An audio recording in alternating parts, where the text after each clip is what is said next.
So suppose आज सकाळी मी इंद्रवज्राचा photo काढलाय, हा जो तू पहिला बघतोयस तो हरिश्चंद्रगडावर आहे. मी हरिश्चंद्रगडावर काढला इंद्रवज्राचा फोटो आणि म्हटलं आता परत घरी जायला पाहिजे. झालं आता इंद्रवज्र बघितलं, चला आता मस्त जीवन सार्थकी लागलं. जीवन सार्थकी लागलं.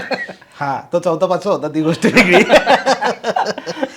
तर तिथून आलो जुन्नरला, कारण ज्याच्यासोबत गेलो होतो तो मित्र जुन्नरचा होता. हां. सो जुन्नरला आलो. तो म्हटलं एक काम कर, थांब सकाळी आपण नाणेघाटला येऊ आणि मग घरी जा. म्हटलं ठीक आहे. सो आज आलो रात्री जुन्नरला, उद्या सकाळी नाणेघाटला आम्ही गेलो. भाई नाणेघाट चढताना फॉग बिग क्लिअर, आता अंदाज आला एक की भौगोलिक वातावरण काय पाहिजे इंद्रवज्र बघायला. मित्राला म्हटलं भावा चान्सेस आहेत आपले.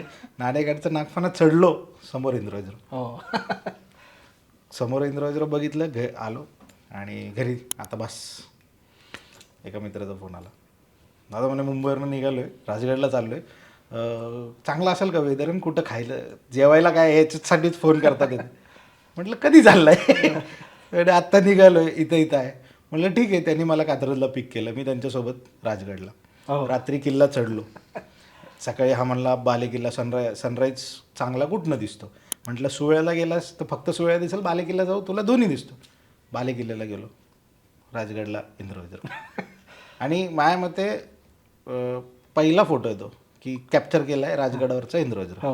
हा तो 2014. हे तिन्ही फोटो 3 दिवसात 3 इंद्रवज्र. हरिश्चंद्रगड, नाणेघाट, आपला तो जीवधन म्हण किंवा नाणेघाट म्हण, आणि राजगड.